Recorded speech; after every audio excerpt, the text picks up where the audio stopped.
Todos, ¿cómo están? Hola, hola, Ahí sí está. Ahí está. Ahí están dando en el bienvenidos, Facebook también la bienvenidas. transmisión. Ahí sí, disculpen. Hola, bienvenidos, bienvenida. Eh, Muchas gracias por venir a esta tercera sesión, a este tercer diálogo de Arqueología desde el Sur con mis colegas de la Dirección Museológica de la Universidad Austral de Chile y la Escuela de Arqueología, Simón Sierra Alta, Pablo Yaitul, Marcelo Godoy. Les mandamos un abrazo gigante. Los invitamos también a saludar a nuestros invitados, Isabel Cartagena y Horacio Chavaza, que están conectados desde Santiago y Mendoza, desde las chacras de Coria de Mendoza. Nosotros estamos transmitiendo desde Valdivia y Lago Ranco hoy. Y bueno, invitamos a que en el chat puedan enviarnos sus saludos también y decirnos de dónde se están conectando y puedan saludar a nuestros expositores y expositora hoy. Vemos ahí a muchos amigos y amigas, así que bienvenidos. Les pedimos disculpas por los minutos de atraso, pero bueno, detalles técnicos que siempre intentamos resolver y estamos andando otro viernes más.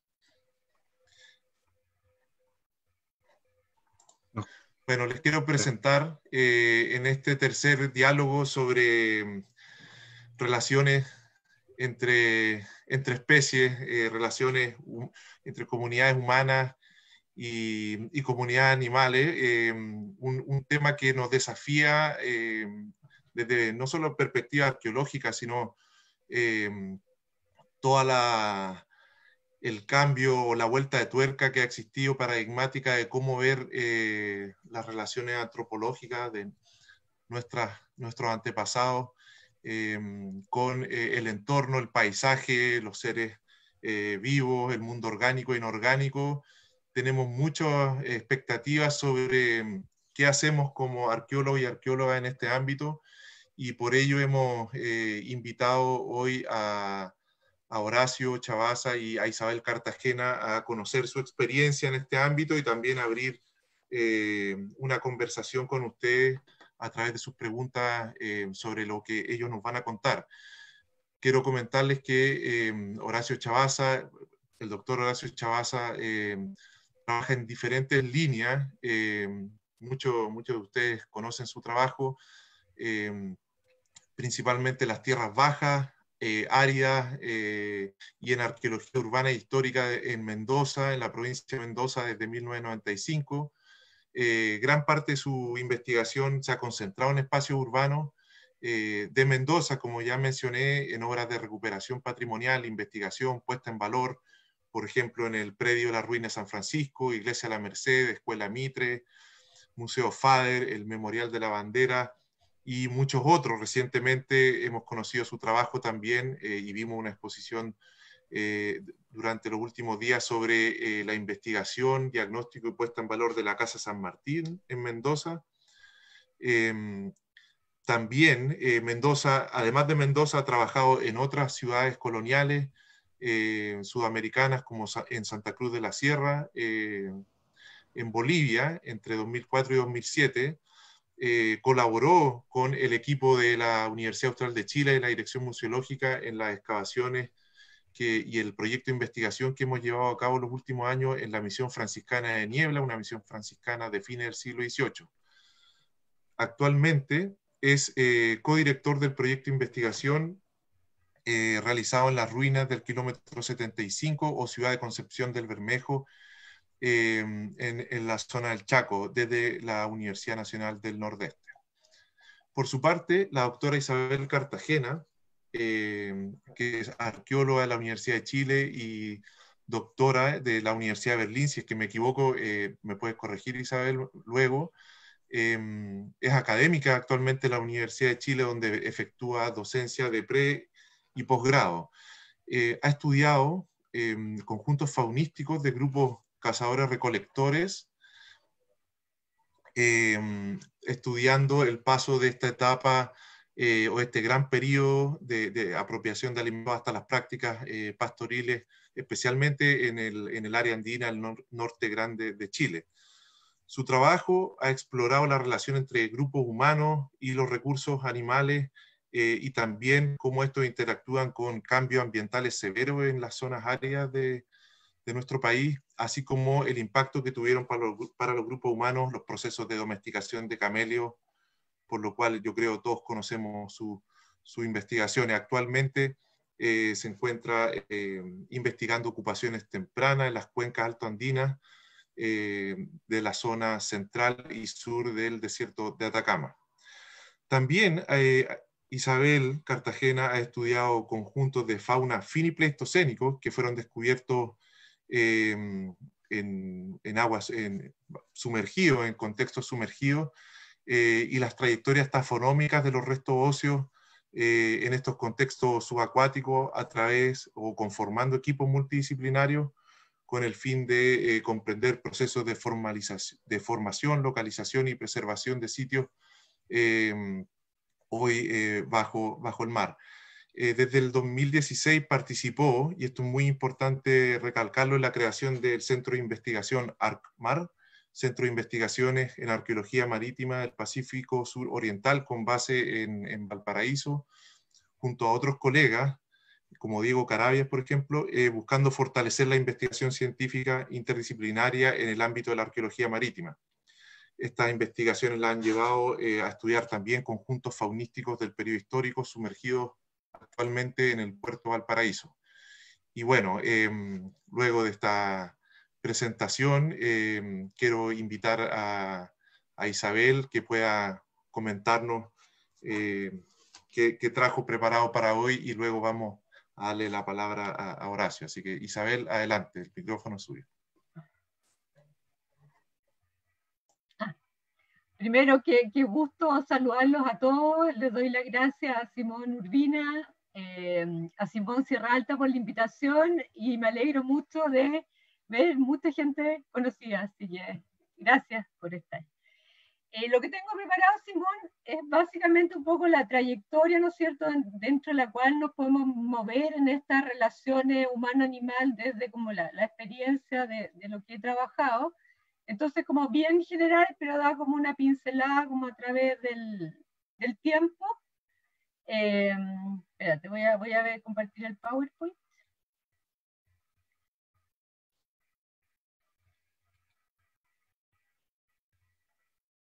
¿Se ve? Sí, súper. ¿Sí? Ya. Me colgué de el afiche, ¿no es cierto?, para esta presentación, porque en el fondo grafica bien la relación humano-animal justamente de una perspectiva arqueológica, y básicamente yo me voy a centrar desde la zooarqueología, que en términos muy generales, ¿no es cierto?, es el estudio de los restos faunísticos en sitios arqueológicos con el fin de obtener información sobre el comportamiento humano. O sea, finalmente, ¿no es cierto?, estudiamos los restos, pero vamos a ver que es un poco más complejo. ¿Por qué? Porque, por una parte, como decíamos, si bien, ¿no es cierto?, es la relación entre el humano y el animal, esta va a tener repercusiones en el animal, pero al tratarse de un ser vivo, ya en este caso de un animal, va a tener también repercusiones en el humano, ¿ya? Entonces hay que pensar que estas relaciones van en ambas direcciones, ¿ya?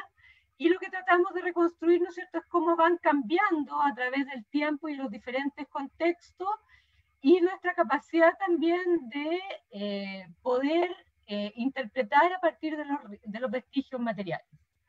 Ahora, hice un ejercicio como bien simple en este semestre que tuvimos arqueología en la universidad, y en el fondo cuando uno piensa en animales, en general son como dos grupos: carne, recursos, supermercados, ¿no es cierto?, leche, queso, etcétera, o mascotas, ¿ya? En general se nos pierde como de vista en la cantidad de ámbitos en que están, ¿no es cierto?, actuando los animales, y que también nos permite también una como presencia también en nuestra vida cotidiana. El ejercicio consistía en que tenían que tomar alguna noticia que se publicara en algún medio en los últimos 6 meses, y en el fondo describirla, ¿no es cierto? Y llama la atención que de los 39 que hicieron la actividad, el COVID toma una parte grande, pero uno podría pensar que solamente los murciélagos, la transmisión, pero hay una serie de ítems que uno, ¿no es cierto?, no pensaría que están asociados como a esta pandemia. Y por otro lado, ¿no es cierto?, en Chile, todo, ¿no es cierto?, el estallido social, cómo los animales, ¿no es cierto?, fueron tantos como íconos del estallido en diferentes contextos, también ocuparon una categoría, ¿no es cierto?, bastante grande. Entonces, es demostrar que también la contingencia y los contextos en los cuales estamos viviendo también nos hacen tener ciertas percepciones o que los animales se nos presenten también de diversas formas. Esta paloma, no sé si la alcanzan a ver, la dejé arriba como otros, que es una noticia de Nevada de alguien que le puso sombrero vaquero a las palomas, que si lo encontráramos en el registro sería básicamente un comportamiento difícil de explicar. Ahora, se fijan, ¿no es cierto?, el avistamiento de pumas en Santiago,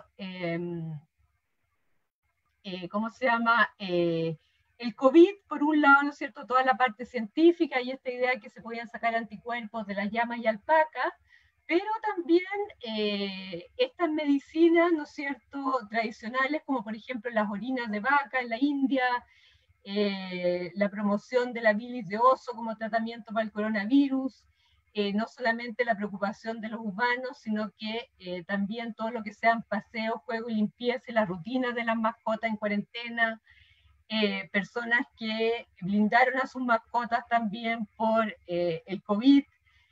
Esto que es bien interesante, ¿no es cierto?, los zoológicos, como bueno, muchos zoológicos tuvieron problemas de financiamiento, pero también ante la falta de público, cómo crecieron los nacimientos, o sea que tenemos no solamente los animales en cautiverio, sino que efectivamente también con público, sin público, las conductas reproductivas cambian, y quizás esto, ¿no es cierto?, que es como lo más como cercano, son los primeros detenidos por toque de queda, por el COVID, por estar haciendo un asado en Paiguano al lado del río.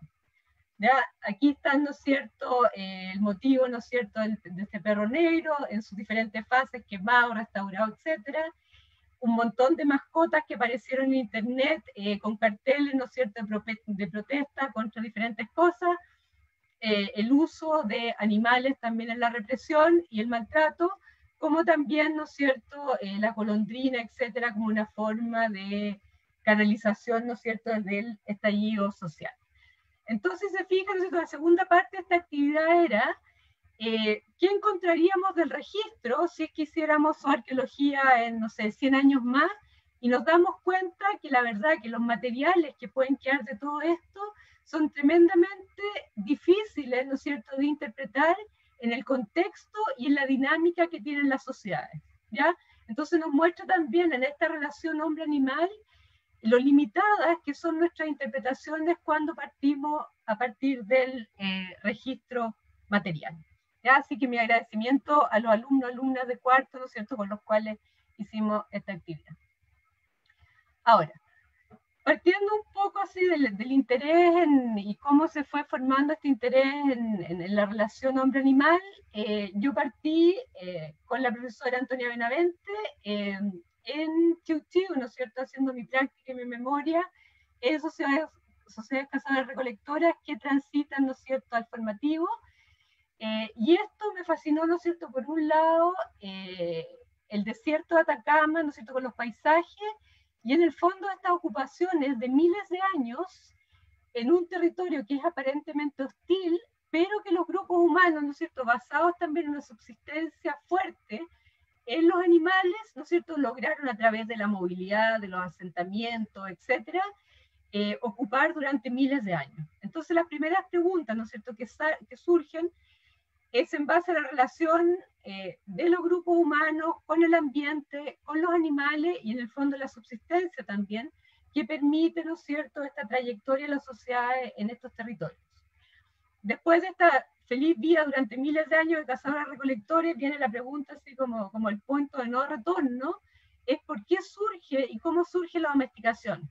¿Ya? Porque sociedades como las que están en la puna de Atacama, ¿no es cierto?, en un momento después de haber convivido durante miles de años con animales, deciden domesticar, en contraposición, por ejemplo, a sociedades del extremo sur que convivieron también la misma cantidad de miles de años y no domestican, ¿ya? Entonces, ¿no es cierto? Aquí hay que es un cambio finalmente en la relación entre hombres y animales, que va a tener también repercusiones no solamente en los animales, donde se genera una nueva especie, sino, o sea, dos nuevas especies, perdón, sino también en los grupos humanos. Y finalmente, ¿no es cierto?, darse cuenta que si uno quiere estudiar las trayectorias de las sociedades, los restos faunísticos son algo común en los registros, por lo menos en esta zona, ¿ya? Entonces también, para mí, una forma, ¿no es cierto?, de poder seguir estos cambios y estas trayectorias es a través del registro óseo en diferentes contextos y en diferentes periodos. ¿Ya? Esto se lo copié a Roberto desde una de las charlas, ¿no es cierto?, que encontré bien entretenido. Esta es la línea del tiempo, esto solamente para mostrar lo maravilloso que es, ¿no es cierto?, este lugar. Estos son las cuencas altoandinas y está el Yuyayaco. Entonces, es mostrar, ¿no es cierto?, que efectivamente uno puede partir desde, ¿no es cierto?, la fauna extinta, incluso sin grupos humanos, todavía tratando de entender los ambientes que estuvieron disponibles para los grupos humanos, ¿no es cierto?, una serie de diferencias sobre el ambiente, la llegada de los grupos humanos y su convivencia con la fauna extinta, y, ¿no es cierto?, de ahí un periodo muy largo de cazadores-recolectores, que no son, ¿no es cierto?, son altamente dinámicos, van cambiando su sistema, ¿no es cierto?, se van complejizando, pero van manteniendo, ¿no es cierto?, un etos en torno a la cacería, en este caso, ¿no es cierto?, ejemplificada por la vicuña y el guanaco, que les permite, ¿no es cierto?, justamente en estos territorios que aparentemente, ¿no es cierto?, se ven tremendamente áridos, también quedarse, ¿no es cierto?, moverse y manejar como los recursos.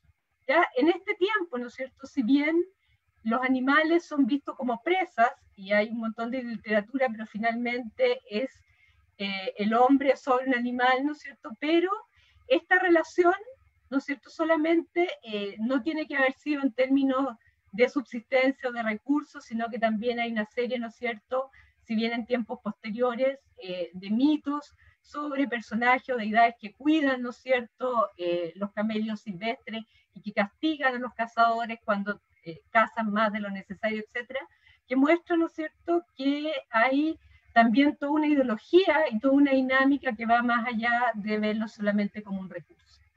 Ahora, alrededor de 4500, un poco antes, ¿no es cierto?, se plasma el proceso de domesticación a través de la aparición de la llama y de la alpaca, que va a traer, ¿no es cierto?, una serie de transformaciones, por un lado, en los animales, ¿no es cierto?, que vamos a crear animales que antes no existían, ¿no es cierto?, por el control humano, pero estos animales, a su vez, van a determinar, por ejemplo, una serie de patrones arquitectónicos en la medida, ¿no es cierto?, que tengamos que tener corrales, la movilidad para que vayan, ¿no es cierto?, en busca de ciertos pastizales, la relación entre comunidades donde los recursos de pastura, por ejemplo, son escasos, ¿no es cierto?, y hay que regular, por ejemplo, los territorios en términos, ¿no es cierto?, de donde pastan los animales. Se van a producir jerarquías, va a aparecer, ¿no es cierto?, el uso de caravanas, van a aparecer los excedentes, las redes de interacción, etc. ¿Ya? Entonces, en este momento, ¿no es cierto?, aquí en adelante, los animales domésticos también se van a instalar y van a permear, ¿no es cierto?, una serie de relaciones entre los humanos y hacia los animales, ¿ya? Y finalmente, ¿no es cierto?, al final de esta línea del tiempo están, con la llegada, ¿no es cierto?, de los conquistadores españoles, la introducción de la fauna moderna y todo lo que significa el reemplazo, ¿no es cierto?, de la crianza también de camello en pos de todos estos animales, pero también, ¿no es cierto?, a medida que entramos en los periodos históricos, todo lo que va a significar la industrialización, el trato hacia los animales, que finalmente hoy por hoy ha derivado incluso, ¿no es cierto?, en ideologías por, ¿no es cierto?, la forma en que son tratados los animales y por la crueldad animal, incluso, ¿no es cierto?, por el efecto que tienen en el medio ambiente. ¿Ya? Entonces, cuando uno dice, ¿no es cierto?, a través del registro óseo, en el fondo me puedo mover en una escala temporal y espacial amplia, y cada una va a tener diferentes complejidades y distintas, ¿no es cierto?, formas de relacionarse unos con otros. Ahora, este era solamente un ejemplo, ¿no es cierto?, Tuina, que está entre Calama y San Pedro de Atacama, una serranía, ¿no es cierto?, que es tremendamente seca ahora. Entonces, como siguiendo este hilo temporal, ¿qué pasa cuando llegan las primeras ocupaciones?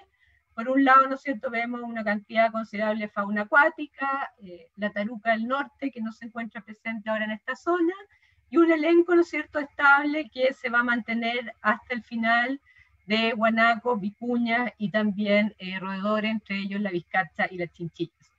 ¿Ya? Y un resto de un caballo extinto. Ahora, vi que estaba también Bárbara como Rivera dentro de la... aquí, ¿no es cierto?, esto es el momento en que empiezan a surgir cambios en las sociedades cazadoras-recolectoras y empiezan a producirse, ¿no es cierto?, estructuras, ya arquitectura podría decirse complejas, se ven como piedras chiquititas, pero en el fondo ahí tienen esos 1 metro, que, ¿no es cierto?, denotan el trabajo colaborativo para mover estos bloques. Aparecen también una serie de conchas del Pacífico, aparecen elementos del noroeste argentino, y también aparecen, ¿no es cierto?, los primeros animales domésticos, ¿ya? Entonces, en un primer momento, uno se pregunta cómo esta complejidad, ¿no es cierto?, se relaciona con el proceso de domesticación. Es la complejidad que detona la domesticación, o es la domesticación que detona la complejidad, o son dos procesos que se van nutriendo, ¿no es cierto?, mutuamente. Ahora, en el formativo, ¿no es cierto?, algunos cientos de años después, encontramos, ¿no es cierto?, esta misma idea de estas construcciones monumentales en una escala mucho más grande, y en el fondo, ¿no es cierto?, de ser cazadores-recolectores, que empiezan a tener animales domésticos. Aquí son pastores iniciales, pero que siguen cazando animales silvestres.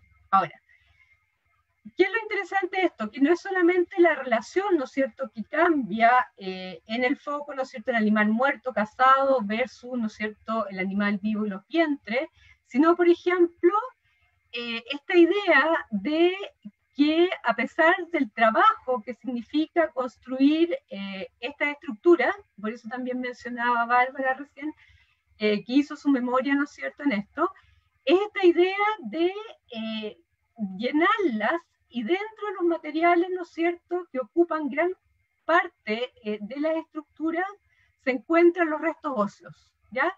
Entonces, en el fondo, la pregunta es, ¿por qué, ¿no es cierto?, esta estructura monumental, cubrirla hasta que finalmente no se ve? ¿Ya? Entonces, si tomamos los restos óseos como uno de los componentes, ¿no es cierto?, fundamentales del relleno, obviamente que adquieren otra connotación que solamente el resto del animal comido y descartado, ¿no es cierto? Entonces, en ese sentido, ¿cómo entendemos, por ejemplo, la ritualidad?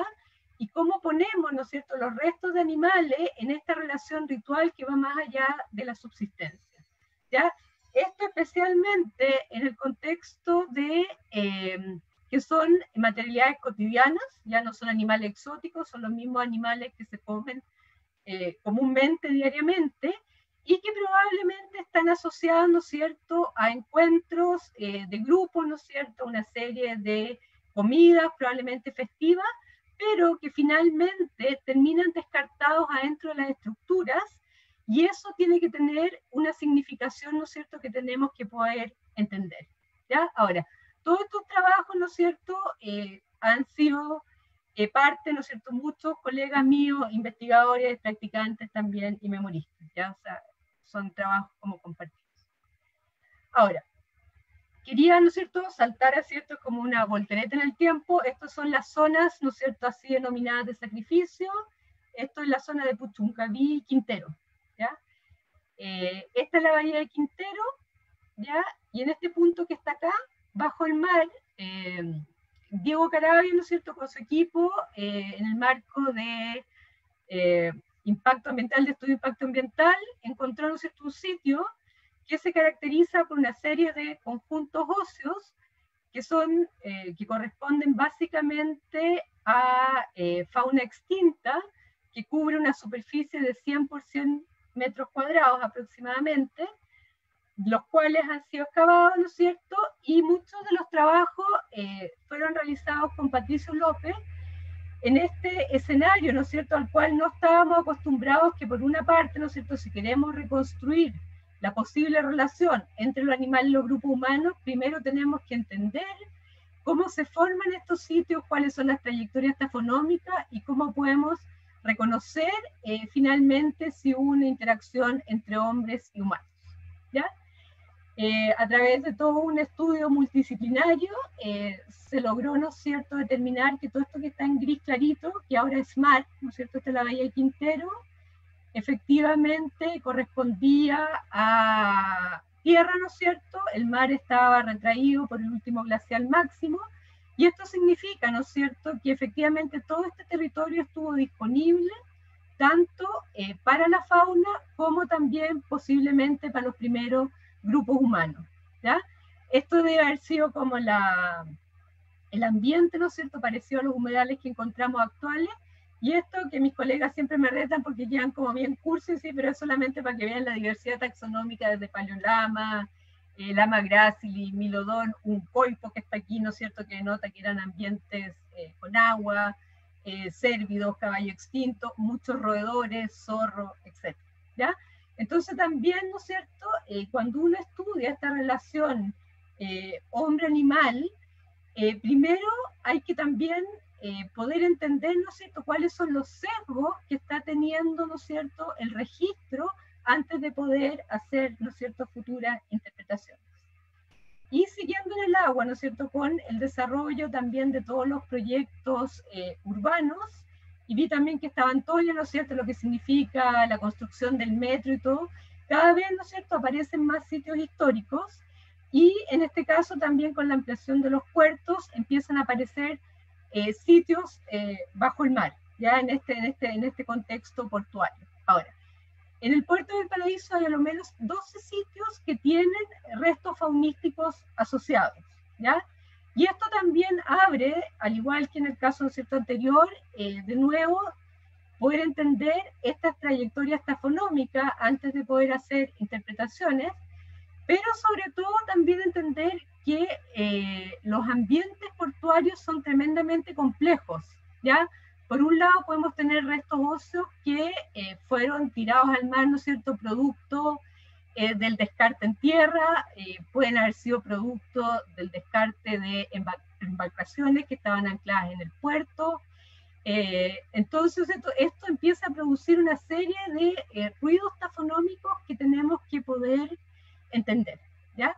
Ahora, también, ¿no es cierto?, cuando van cambiando las líneas costeras se va rellenando, muchas veces los restos óseos van en esos rellenos, entonces se van conjugando también una serie de aspectos de lo que estaba pasando en tierra con lo que encontramos finalmente bajo el mar. En esta época también, por ejemplo, hacia fines del siglo XIX, se popularizan todas las cocinerías, ¿no es cierto?, donde también se empiezan a construir obras de infraestructura como el muelle fiscal, y esto va significando que hay gente comiendo, que, ¿no es cierto?, y restos que se están también descartando. Pero, por otra parte, también están las embarcaciones, y sabemos que las embarcaciones, ¿no es cierto?, cuando tienen que emprender viajes, tienen que abastecerse de recursos, ¿no es cierto?, para estos viajes. En muchos casos, una parte de los recursos va como animales vivos, ¿no es cierto?, a bordo, pero en otro caso también como carne salada, en este caso en barriles. Ahora, ¿qué es lo interesante? Este es un barril del 1800, del 1800 que se encuentra en Australia, y nosotros tenemos los mismos barriles en el puerto de Valparaíso, ¿ya? Entonces nos empieza a hablar ya como totalmente de otro ámbito, que es la industrialización, la modernización, la globalización, y cómo esto también va cambiando nuestra actitud hacia los animales, por ejemplo, en términos productivos, nos va separando, ¿no es cierto?, cada vez, ¿no es cierto?, de lo que es campo, ciudad, etc. ¿Ya? Entonces empiezan a crearse también una serie de divisiones y nuevos problemas, ¿no es cierto?, en relación a estos contextos ya históricos. Ahora, quería terminar con esto, nomás mostrarles, estas son imágenes del Paleolítico, ¿no es cierto?, donde son humanos, ¿no es cierto?, zoomorfos con atributos, ¿no es cierto?, como de bueyes. Y por otro lado, esta es una imagen, ¿no es cierto?, del siglo XXI, un señor que tiene una polera de perro y un perro que tiene la cara de él. Entonces, en el fondo, es nomás darnos cuenta que en general nosotros hemos siempre estado centrados mucho en lo que es el uso y consumo de la relación hombre-animal, pero que efectivamente, ¿no es cierto?, lo que no hemos ahondado es cómo es la relación, ¿ya? Y para entender esa relación, efectivamente necesitamos mucho más etnografía, etnohistoria, etnoarqueología y sobre todo antropología que nos permita abordar la relación y ya no solamente, ¿no es cierto?, esta idea como más unidireccional. Perdón, me pasé, Simón, del tiempo. Muchas gracias, Isabel. Súper, no te preocupes por el tiempo. Genial la última imagen. Muy ilustrativa también tu presentación, así que no voy a interrumpir mucho a Horacio, que se ríe ahí con la última imagen.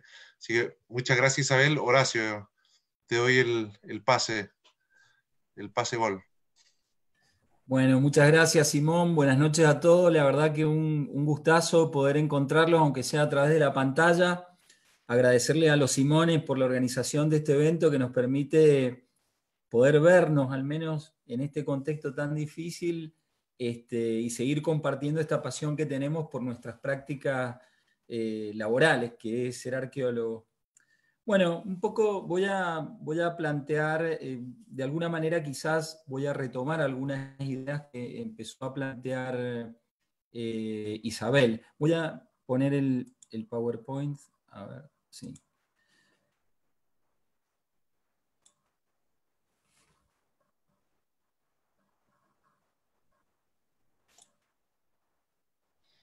¿No se ve? ¿Se ve? Todavía no se proyecta. Ahí está. Hay que ponerlo en modo presentación. Bueno, ahí está. Sí, lo tengo en modo presentación. Bueno. Ahí, sí. Bueno, en principio, hacer una aclaración, y es que, a diferencia de Isabel, no es mi especialidad el desarrollo de los análisis que en nuestra disciplina se conocen como zooarqueológicos o arqueofaunísticos, dependiendo del caso, pero que en general me ha ido acercando de alguna manera a analizar y tratar de entender estas relaciones que existen entre humanos y animales. Relaciones que han sido tratadas a nivel histórico desde tiempos inmemoriales. De hecho, los libros bíblicos ya planteaban de alguna manera la explicación del ser humano en el contexto del desarrollo histórico de la propia humanidad en su vínculo con los animales. Y en algunos casos incluso en el tema, en la Edad Media, llevando adelante interpretaciones que generaban estas visiones realmente a nivel ¿no? No sé por qué no funciona. Bueno, en general, lo que se ha tenido, y coincidiendo un poco con las palabras que decía recién Isabel, las tendencias han sido en esta de descubrir de alguna manera y explicar qué tipo de relaciones existían en este caso entre seres humanos y animales, y en menos medida a tratar de interpretarlas en general. En nuestro caso, bueno, un poco para narrar nuestra historia sobre este tipo de análisis, digamos, que tampoco se han acercado a una materia interpretativa, tratamos de observar desde el análisis de arqueofauna, como parte de contextos de análisis, la participación que habían tenido estas interacciones en los procesos de desarrollo social y en estos vínculos sociales, su relación con la situación ambiental. Lo hicimos tanto en zonas desérticas, como las que caracterizan al norte de Mendoza, como en zonas urbanas en general. Y en ambos casos tratamos de ver a través de los huesos, de alguna manera, qué características ambientales eran las que habían dado lugar a este tipo de relaciones, y a partir de allí entender cómo habían sido las interacciones entre las personas primero y luego entendiéndolas en relación a la fauna o los animales con los que habían estado allí. Por ejemplo, nuestro primer trabajo en el desierto implicó realizar prospecciones en médano y encontrar una fragmentariedad de materiales enorme, pero dispersa a modo de nubes que nos marcaban los propios huesos para poder llevar adelante los trabajos de recolección, en la cual, como pueden ver, la fragmentariedad era enorme.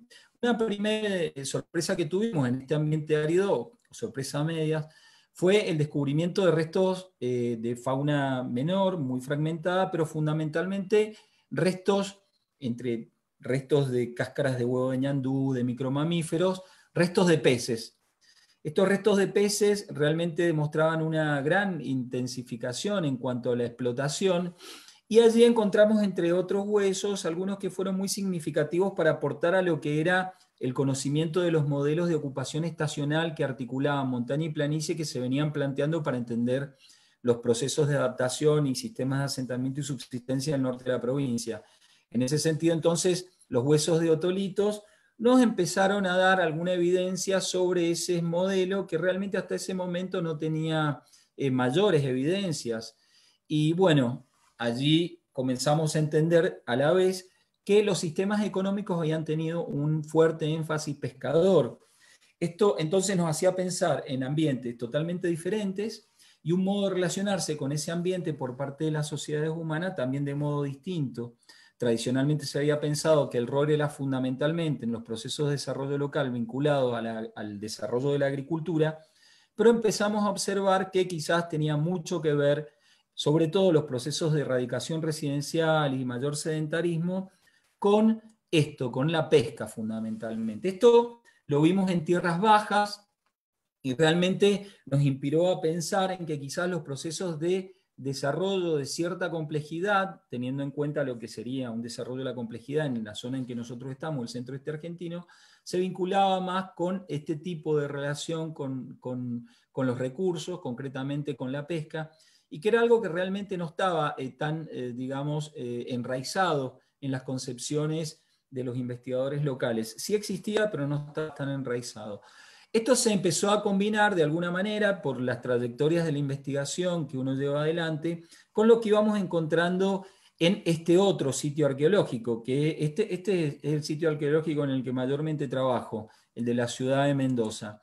Aquí, esta ciudad fundada en 1561 ofrecía muy buenas posibilidades para analizar los vínculos justamente entre la fauna y los seres humanos en contextos bastante complejos, como son los procesos de dominación colonial y de instalación de sistemas de conquista y sometimiento poblacional.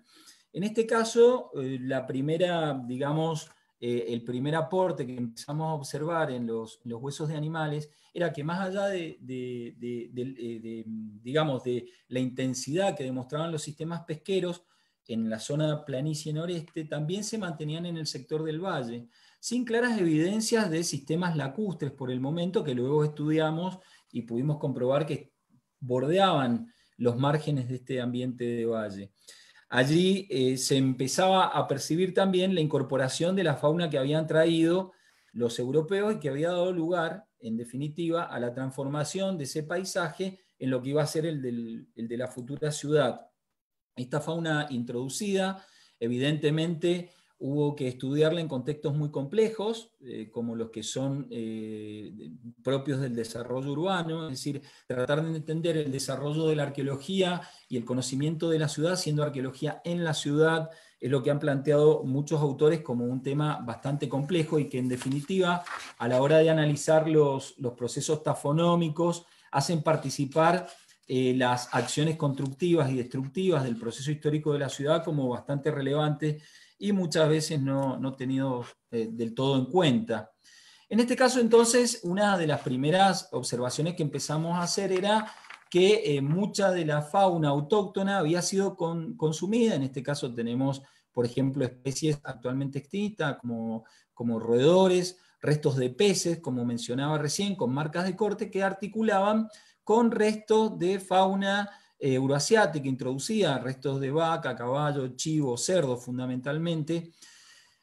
Participaba con distintas proporciones que en algún caso pudimos observar que correspondía en un 23 y un 40% respectivamente entre fauna autóctona y fauna alóctona o introducida, en contextos de altísima fragmentariedad y fundamentalmente mucho astillaje, en sistemas de cocción que respondían a tradiciones locales y no necesariamente fogones de tipo colonial. Entonces, en estos observamos también el uso de materias primas locales en cuanto a la combustión, pero nos empezó a llamar la atención, en definitiva, qué vínculo podían haber tenido esta confluencia de animales en relación con los procesos de identidad local.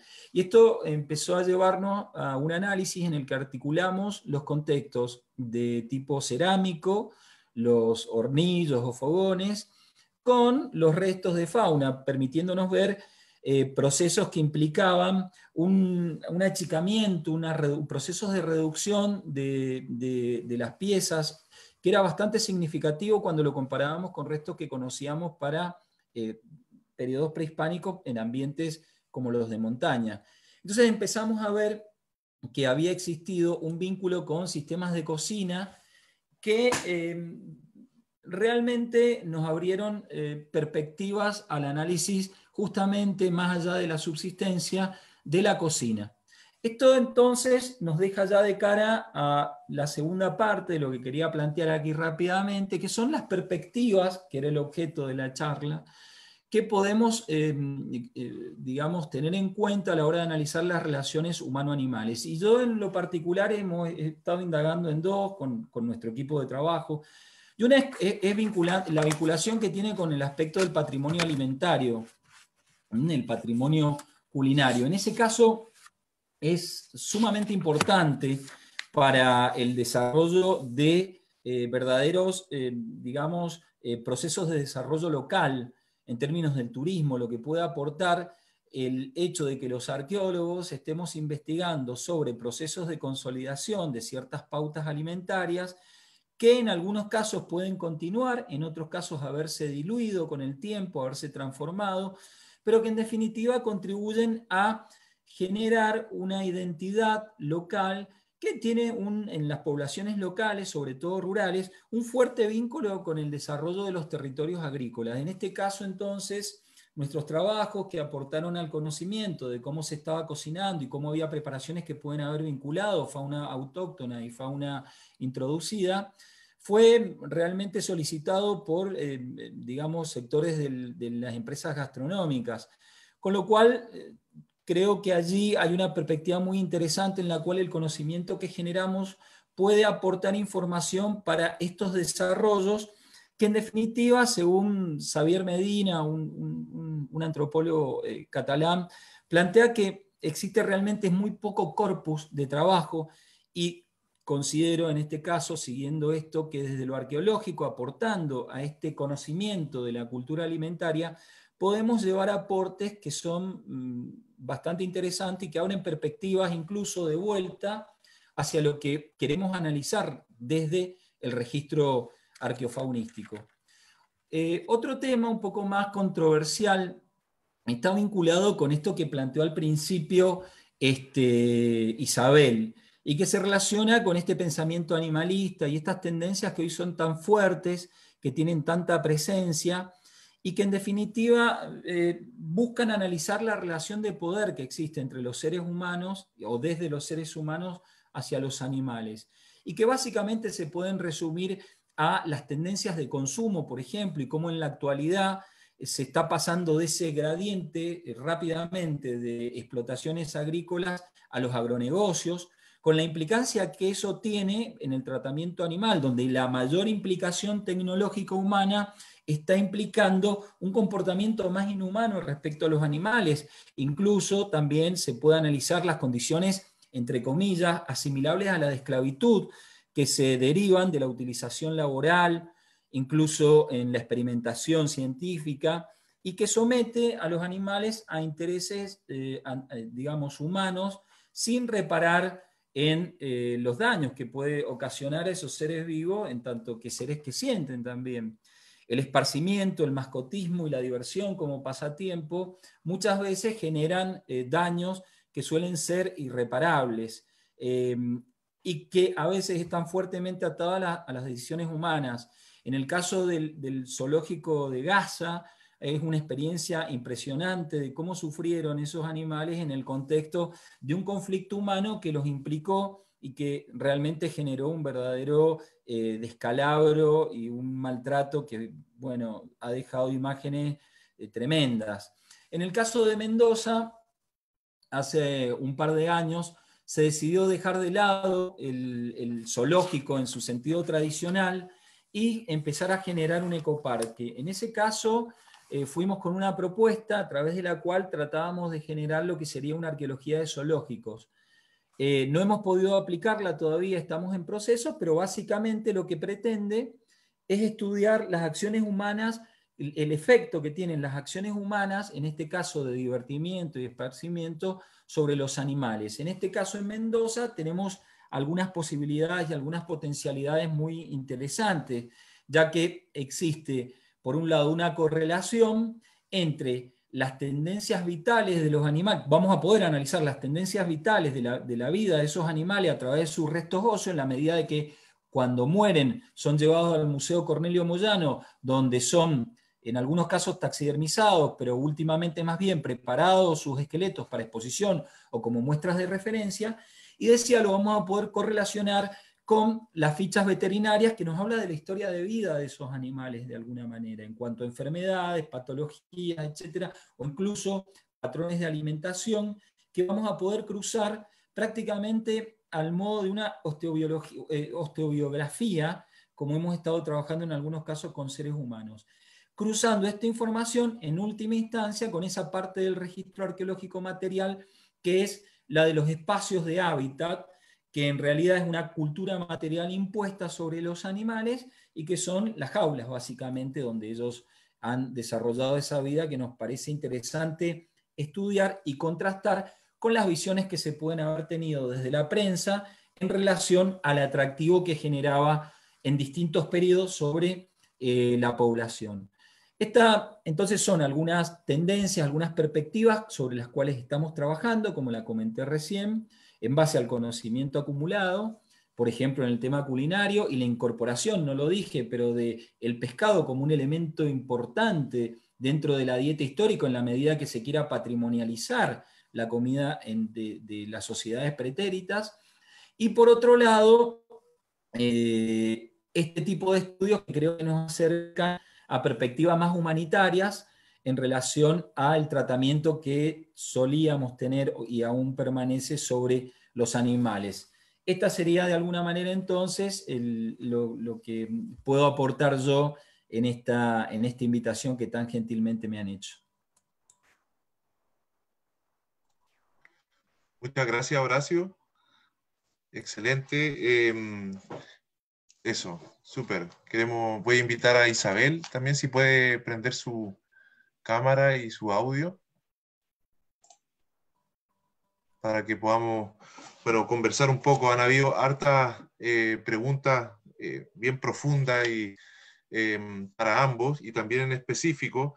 Yo quiero solamente iniciar la conversación planteándole a usted cuán necesario, no solamente para nuestra disciplina, la arqueología, es poder comprender desde cuándo las comunidades humanas están modificando el paisaje faunístico, si lo podemos llamar así, en el cual hemos, en el fondo, construido estos relatos de nuestra prehistoria o de la historia arqueológica más antigua. O sea, cuán modificados están estos conjuntos, ya incluso cuando tratamos con conjuntos faunísticos silvestres, no domesticados.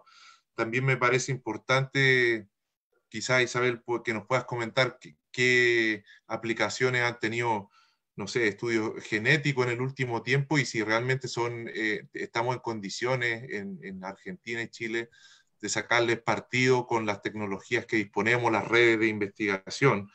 Y lo que comentó Horacio al final también me parece un tema fundamental, como nuevos paradigmas que no tienen que ver necesariamente con nuestra disciplina, sino que cómo nos estamos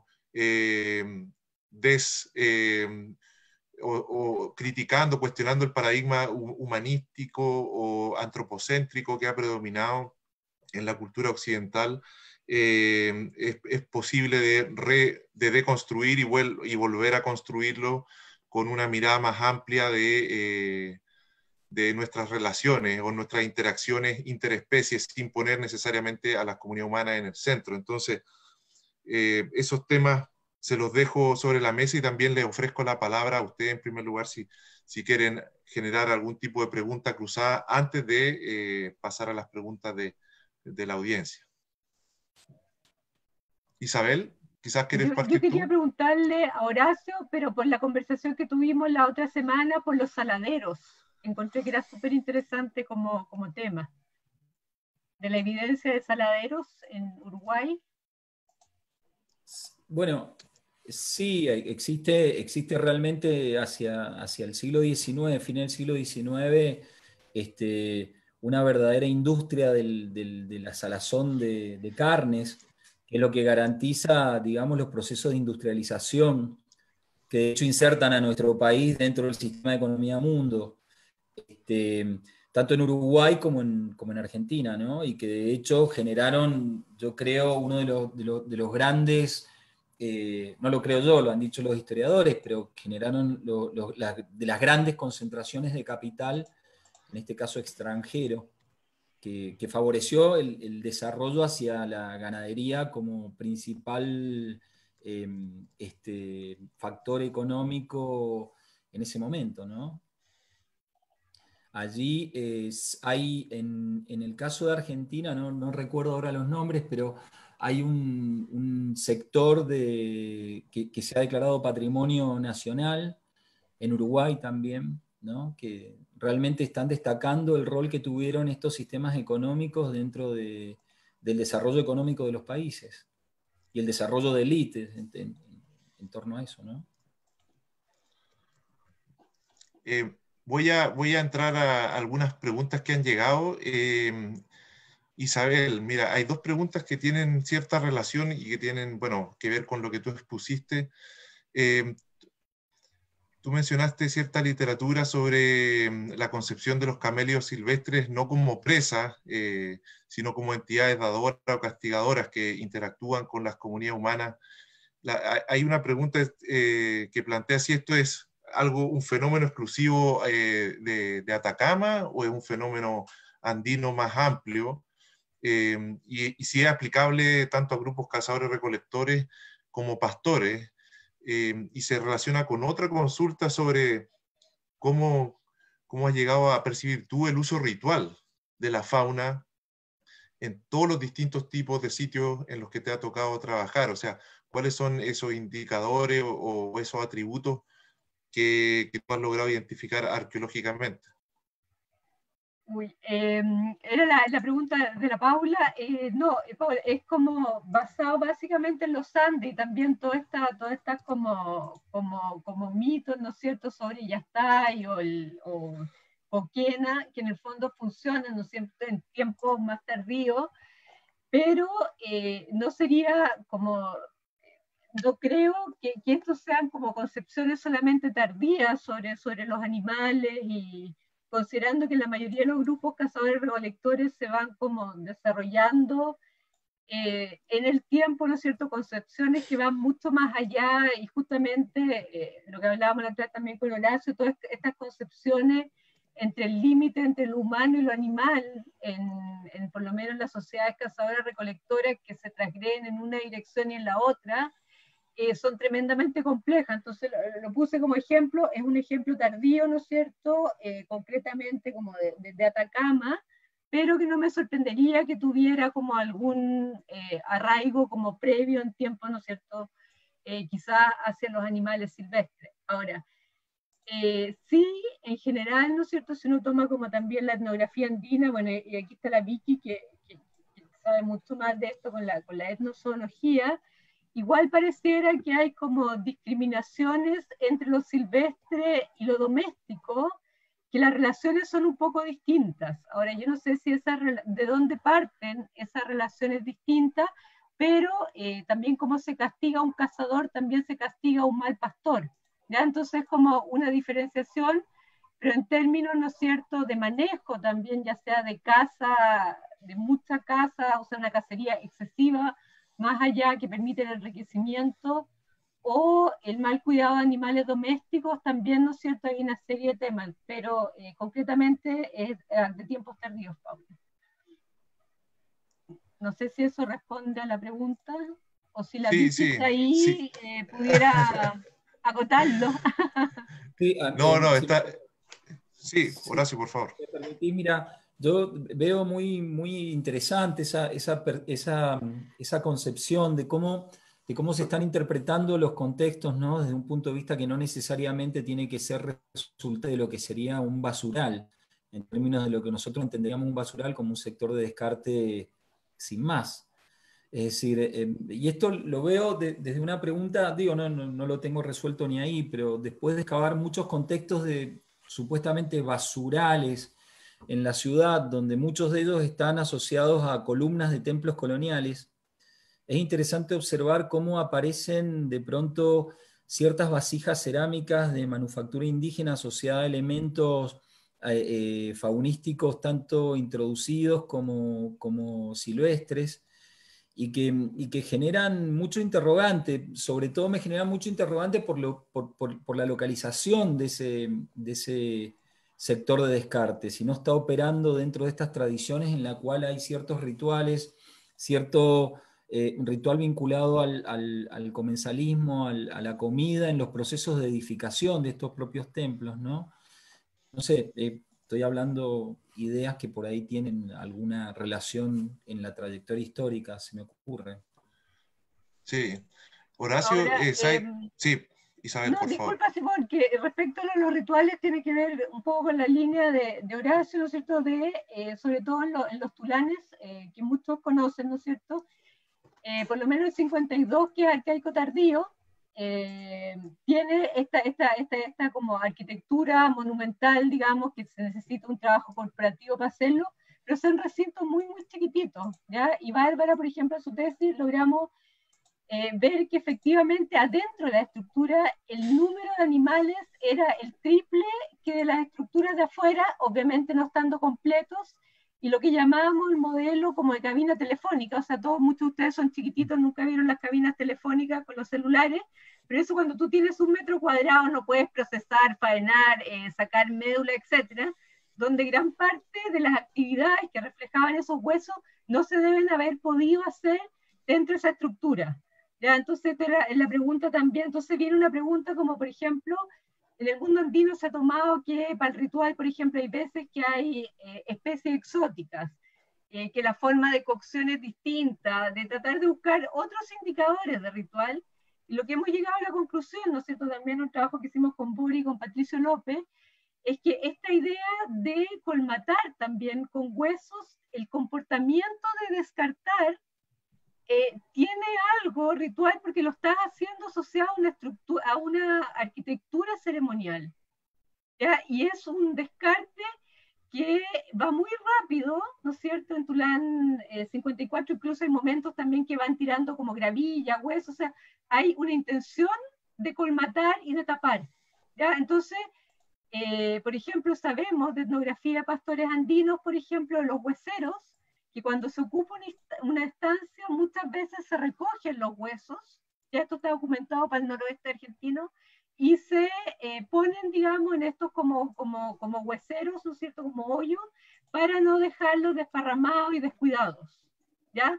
No se pueden hacer esta analogía uno a uno, pero como decía Horacio, ¿no es cierto?, es cuando el resto descartado pasa a tener una significación no de basura, sino que en otra dimensión.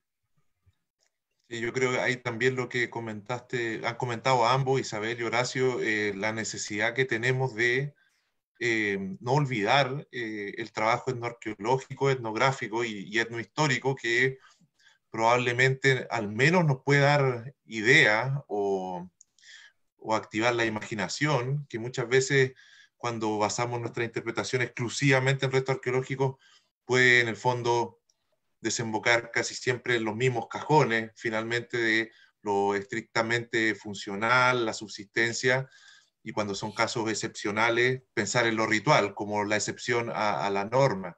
Entonces yo creo que es bueno destacar estas consideraciones y quiero esto relacionarlo justamente con algunas preguntas que han llegado para ti, Horacio, que tiene que ver varias preguntas que quiero sintetizar más o menos en dos. Si nos puedes contar un poco más de la variedad de los peces que han podido identificar en estos médanos o antiguos humedales o lagunas a las afueras de Mendoza.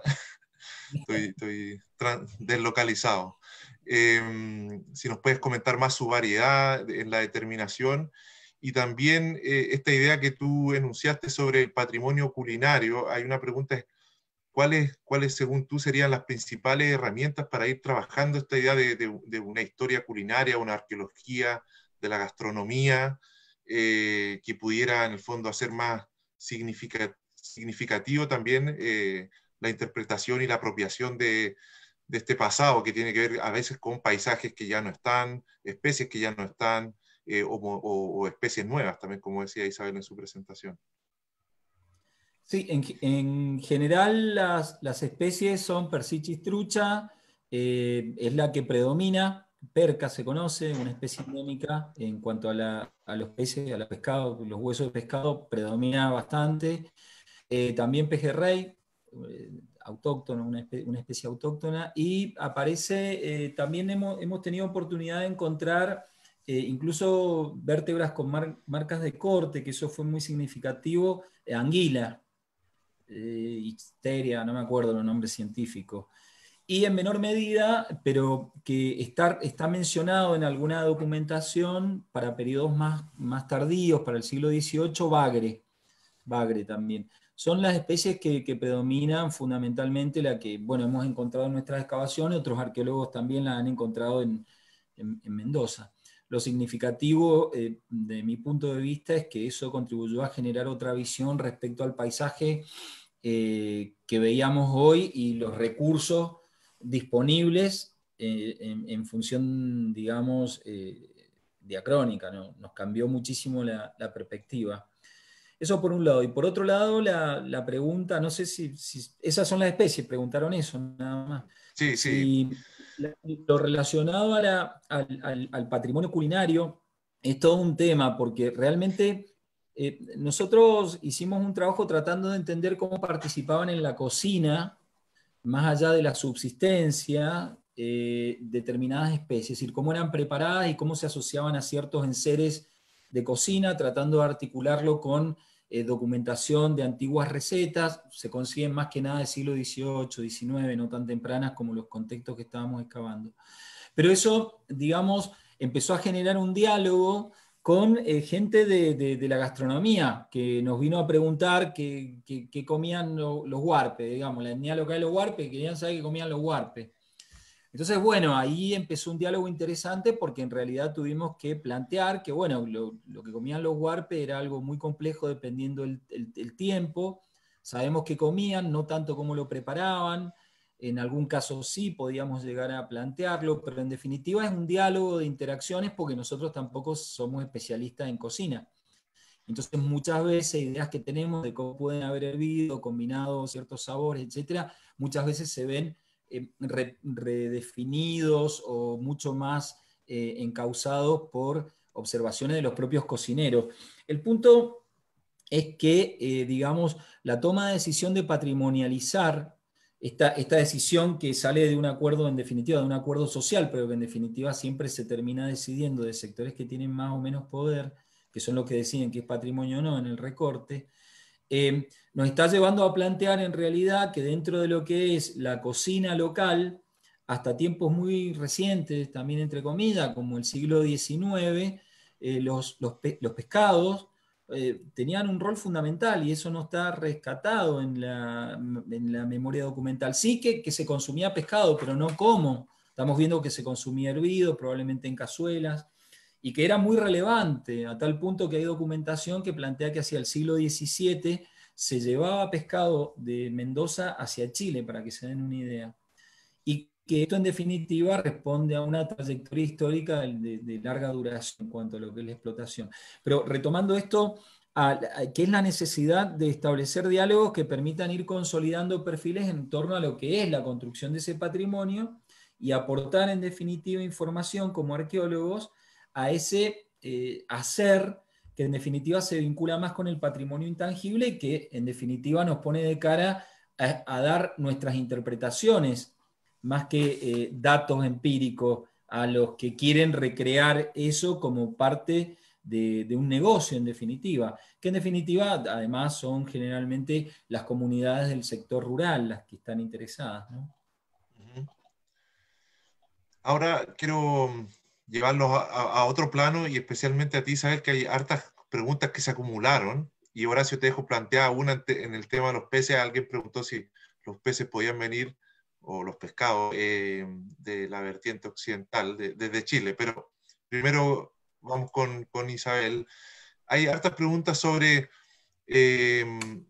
cómo son los procesos tafonómicos en los contextos sumergidos.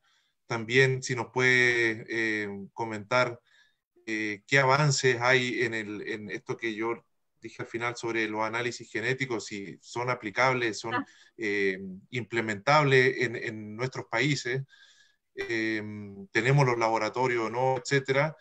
Y luego hay algunas preguntas que tienen que también para Horacio y para ti, referido a si ustedes han podido identificar experiencias de procesos de domesticación o semidomesticación y qué elementos son los claves para poder detectarlo en el fondo, esos procesos de transición. Isabel. Perdón, es que era larga el comentario anterior, se me había olvidado lo del ADN.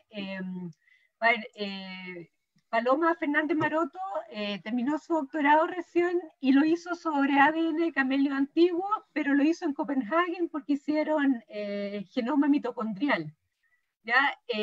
Los resultados salieron súper bonitos en el sentido de que efectivamente es posible determinar especies.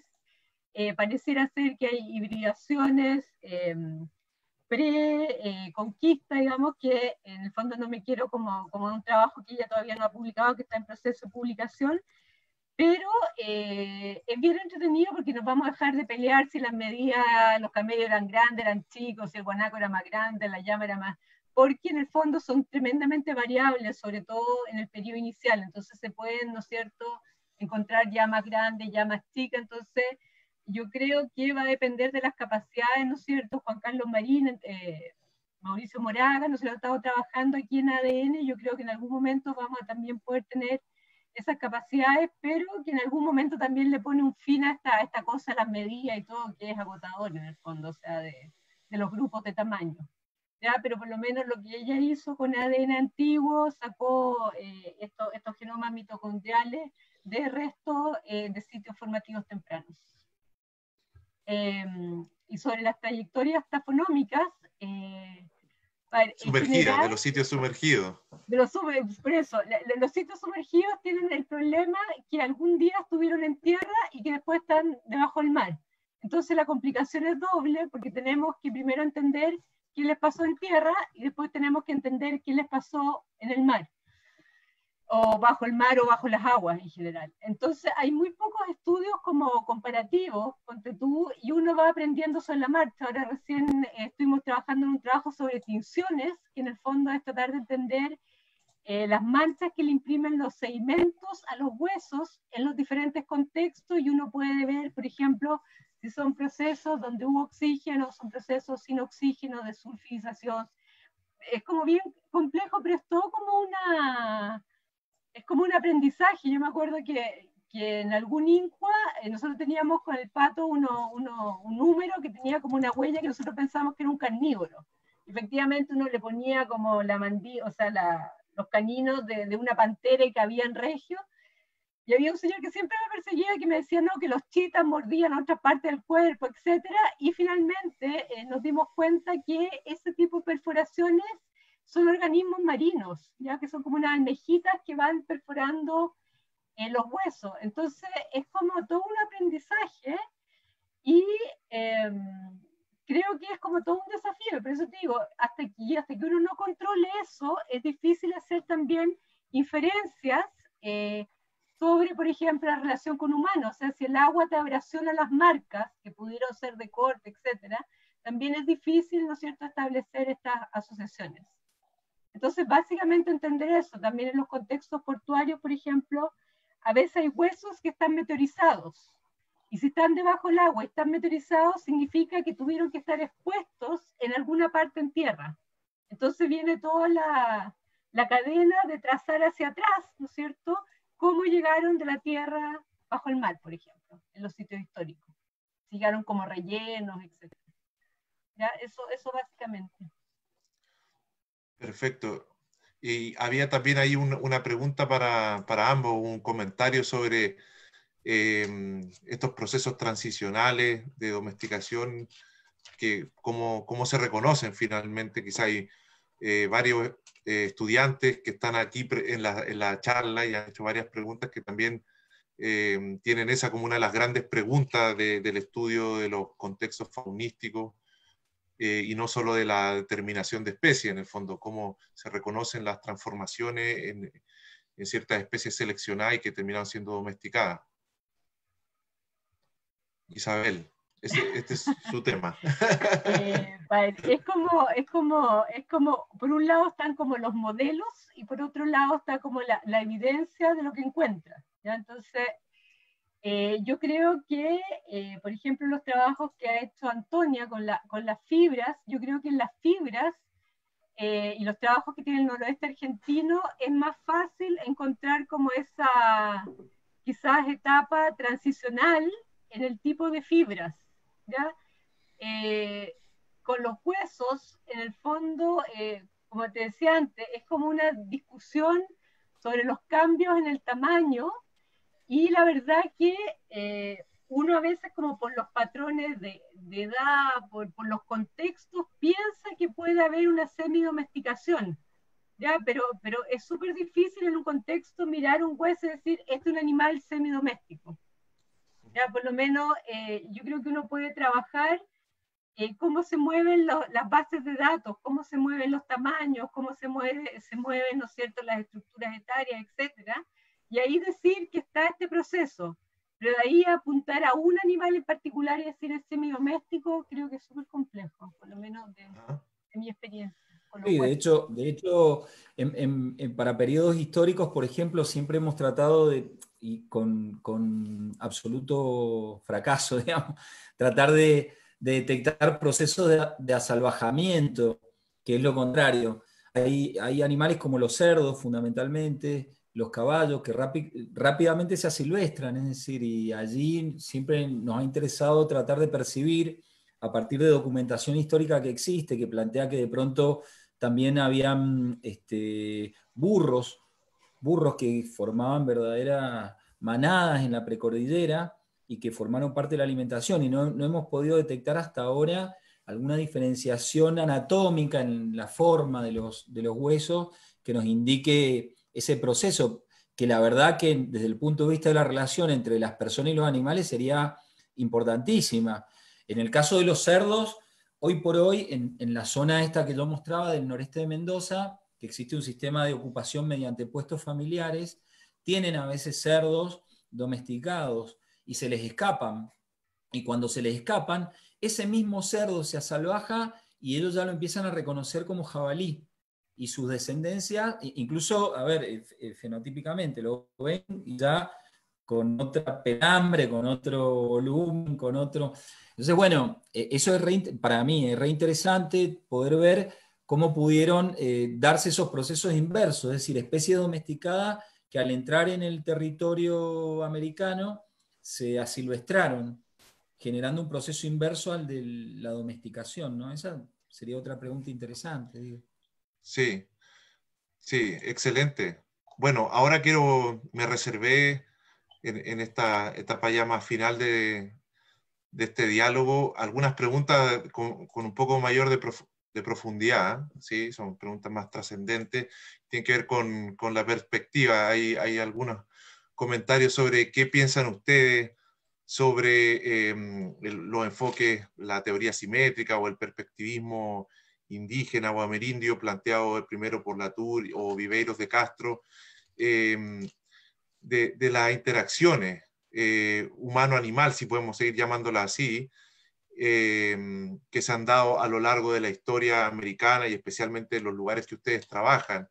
Si hay realmente posibilidades en la academia, en los ámbitos en que nosotros trabajamos, en el fondo, de asimilar estas nuevas propuestas que vienen de la antropología, pero principalmente de disciplinas cercanas, pero que no necesariamente permean rápidamente en la zooarqueología, por ejemplo. Y ahí también lo relaciono con dos comentarios que hubieron, si es posible hablar de un humanismo animal o también alguien mencionó una zooarqueología más social, en el fondo, que ponga en juego lo que ustedes han comentado aquí también, Isabel y tú, Horacio, sobre un giro, no solamente de qué se analiza, los indicadores, las técnicas de laboratorio, sino también una lectura nueva sobre la manipulación que han tenido las comunidades humanas de la fauna,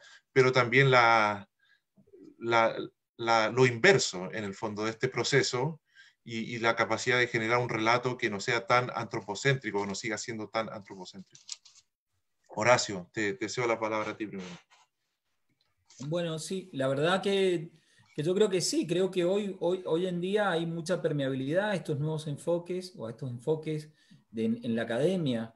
Yo confío cada vez más en la apertura mental de en este caso de los arqueólogos, en tanto antropólogos o historiadores, para poder asimilar nuevas perspectivas. En este caso, por lo que comentabas vos, es decir, ya hasta es una obligación tenerlo en cuenta. Yo, por poner un caso, en estas excavaciones que comentabas, cuando excavamos la casa donde vivió San Martín, encontramos un pozo de basura muy interesante que tenía 3 metros de profundidad y tenía cantidad de losa y restos de huesos de distintos animales, pero lo interesante es que el momento fundacional del pozo era con un perro. Habían depositado un perro, con lo cual, digo, está bien, un análisis rápido te dice, bueno, está bien, se le murió el perro y lo tiraron adentro, pero ese pozo estaba dentro de una casa, ese pozo estaba recepcionando basuras de la alimentación o de platos que se le rompían, etc.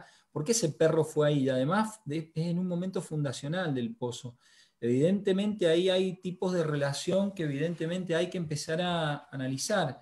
Y en ese sentido, bueno, la bidireccionalidad tendrá que operar también. El tema es que busquemos los indicadores para hacerlo. Yo considero, a mí me resulta muy interesante y muy desafiante esta idea, por ahora la trabajo como idea. Me parece que en los zoológicos existe un gran potencial para analizar de alguna manera lo que los animales han sufrido. Si tenemos registros en los términos que les digo que podemos llegar a tener en el caso de Mendoza, es decir, fichas veterinarias, historia de vida de esos animales, y por otro lado los esqueletos que se están recuperando y que nos hablan mucho del punto de vista de su osteobiografía. Entonces, y además los zoológicos como construcciones arquitectónicas, que de hecho en Buenos Aires se generó toda una serie de controversias al respecto, pero digo, como estructuras arquitectónicas donde los seres humanos direccionaron que debían vivir los animales, creo que forma una visión contextual bastante interesante para cambiar la perspectiva de análisis y empezar a ver desde esa, digamos, de alguna manera, sensación física, por lo menos, de los animales, cómo experimentaron a la humanidad, de alguna manera. Super. Isabel.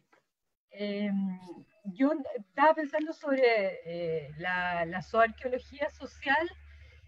En el fondo, lo que yo partí al principio, cuando tú tienes un ser vivo, no sé, y uno ve los registros etnográficos y todo, y se mata un animal, tú tienes un contacto visual, tienes una serie de cosas, ¿no es cierto?, que no tienes quizás con un lítico, que en el fondo, de cierta forma, va a tener que operar en algún ámbito, ¿no es cierto?, de tu relación como con ese animal. Entonces yo creo que igual también finalmente depende qué es lo que queremos estudiar, ¿te fijas? Pero yo creo que no se puede pensar que no hay otras dimensiones y que nos quedamos como cortos, por ejemplo, ahora también con todo el estallido social, o sea, toda la iconografía relacionada, ¿no es cierto?, al uso, ¿no es cierto?, de animales, etcétera, tienen significados y también son finalmente agentes, ¿ya? Entonces también toda la arqueología social, o sea, la arqueología social, ¿no es cierto?, trabaja mucho con el personhood, como en el fondo,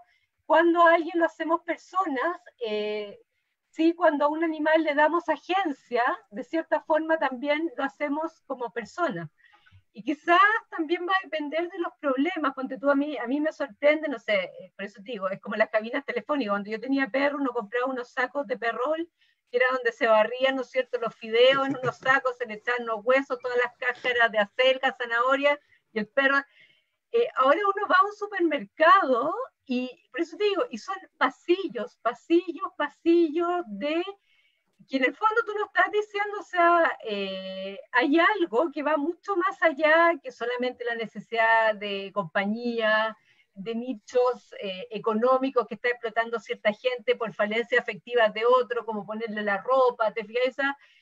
Yo creo que también en la medida que empezamos a dimensionar otro tipo de problemas, tenemos que entrar también con otro tipo de perspectivas, ¿te fijas? Entonces yo creo que esas significaciones hay que buscarlas, pero como decía Horacio, uno tiene súper buenos propósitos. Yo me acuerdo cuando hice la tesis doctoral quería ver políticas de reparto en sitios arcaicos tempranos. Es un molidillo que no, o sea, más allá de la astilla, es súper difícil decir, bueno, ¿cómo abordamos el reparto, que es algo que no tiene algo tan complejo, te pide en términos de materialidad? Entonces, yo creo que es la capacidad de usar todos estos enfoques y poder operacionalizarlos de alguna forma que no sean las herramientas clásicas, el hueso, la modificación, sino que probablemente sus contextos de significación. Uh-huh.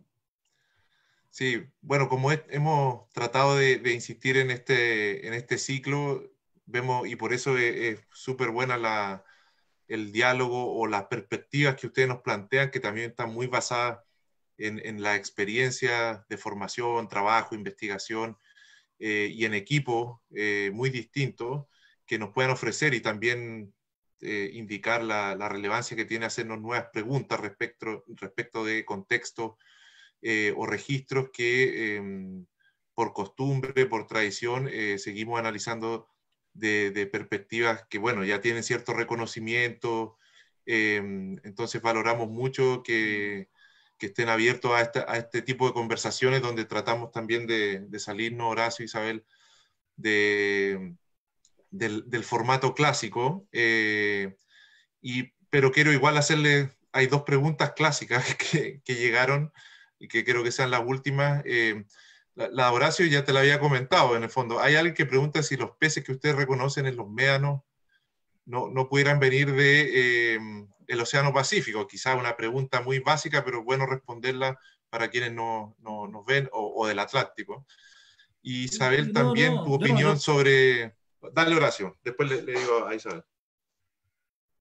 No, sí, yo creo que es muy válida la pregunta. Ojo, no, para nada, no la creo de ninguna manera obvia. Creo que todo en nuestro campo hay que demostrarlo. No, realmente la respuesta es no, son peces identificados, son huesos de peces identificados taxonómicamente, esto es, tienen indicadores en su anatomía que nos remiten a especies autóctonas. Evidentemente hay rasgos del territorio que indican de alguna manera que hubieron acuíferos que los pudieron sostener. Y un dato interesante, como les contaba recién, es que en el siglo XVII, de hecho es un documento muy interesante, no lo voy a abundar, pero es un documento que un cura da sobre un tipo que está exorcizando. Y no sé por qué en un momento dado menciona que los peces eran tan abundantes en el sector de Mendoza en ese momento, en un sector de lagunas al norte, que se llevaban a Chile, se exportaban a Chile.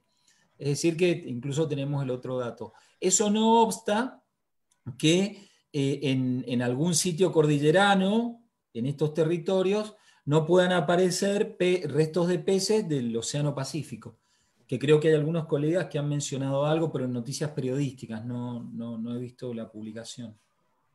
Excelente.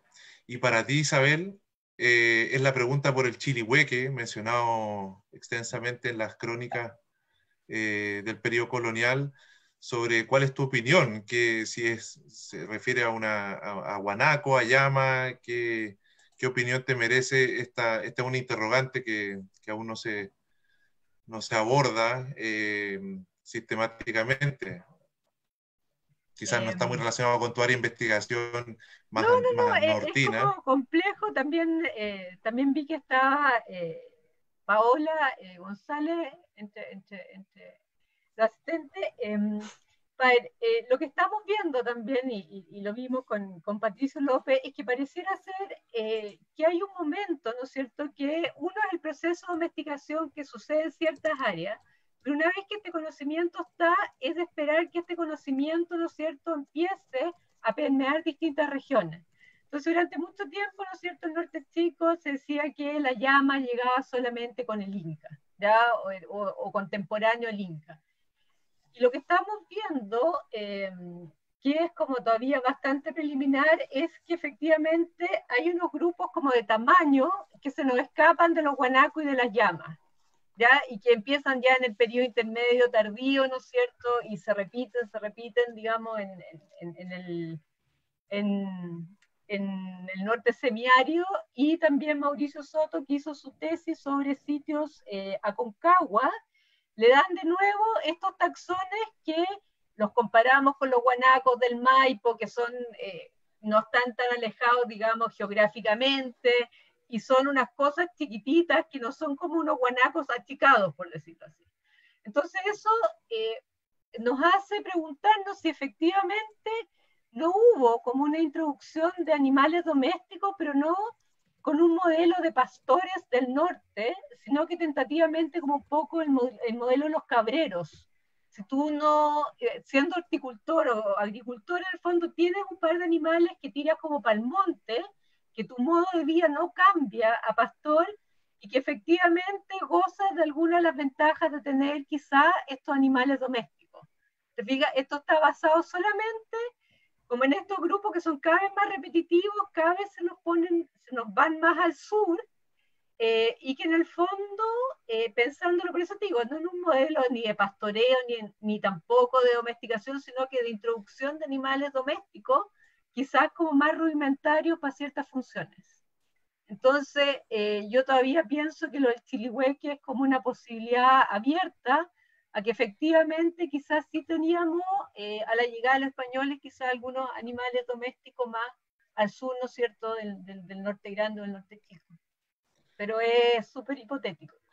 Súper, bueno, con el chilihueque y los peces mendocinos, fantástico el cierre. Le voy a dar el pase a Simón Sierra Alta, mi tocayo, quien va a ser el cierre, y yo vuelvo a darle las gracias. Fantástica sesión. Bueno, sí, yo quería agradecer a Isabel Horacio por este panorama, y sobre todo agradecer también a la audiencia. Tuvimos gente, asistentes de toda Sudamérica, así que eso siempre es grato, como hemos tenido todas las sesiones.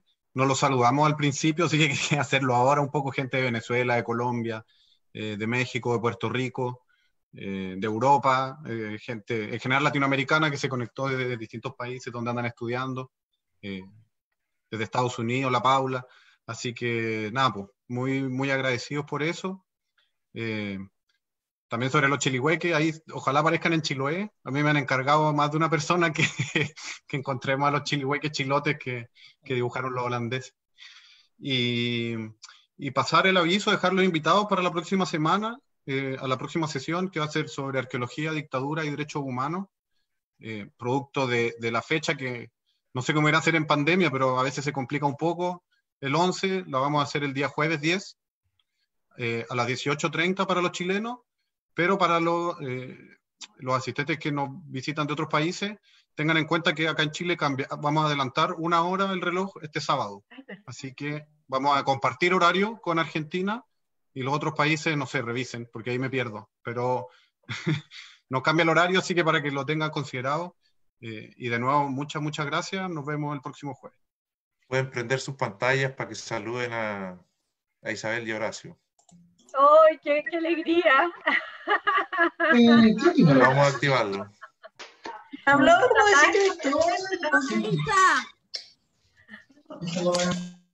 Hola, hola. Hola, Norma. Hola, Normi, ¿cómo estás? Un gusto verlos, che, muy lindo. No.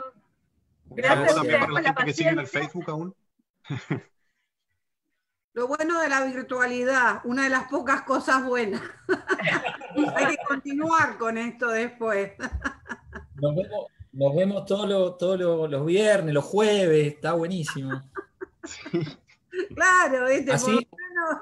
Así Norma, cuando te vea el próximo concurso hacer una picadita y después nos seguimos con una cervecita, un tinto. No está mal, viernes. Un Malbec. Malbec. Digamos que está permitido tomarse una copa en la sesión de los viernes. Claro. Hay autorización. Tuvimos una discusión respecto si era mal visto, pero parece que nuestros predecesores... Bueno, yo empecé con esta costumbre. No sé si estaba mal visto o no, pero yo empecé tomando vino en la primera charla, sin mayor problema. Sí. El pionero. La tradición. Como mi director de tesis, Gustavo, me inició en el alcohol. Sí, seguro. Me imagino. Saludos, Isabel. Hace unos asados. Saludos, Gustavo. Qué asado Saludos, que Isabel. hacía, por Dios. Gracias, muchas gracias por la charla. Muy interesante. Bueno, un abrazo grande. Gente. Que viva la Abrazo enorme arqueología a todos. y la zooarqueología también, que viva. Que estén muy bien. La arqueología animalidad. relacional, ¿no es cierto, Isa? Vamos que se puede.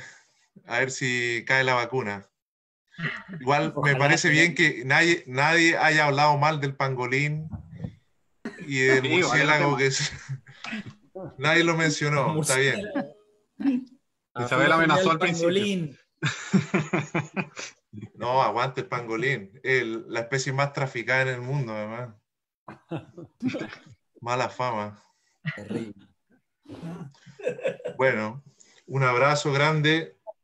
Gracias. Igualmente. Saludos. Gracias. Que estén muy bien. Que estén muy bien, saludos a todos. Nos vemos el jueves. Chao. Familia, Pilia. Gracias. Buena, Diego. Hola, Vale. Calor, está ahí.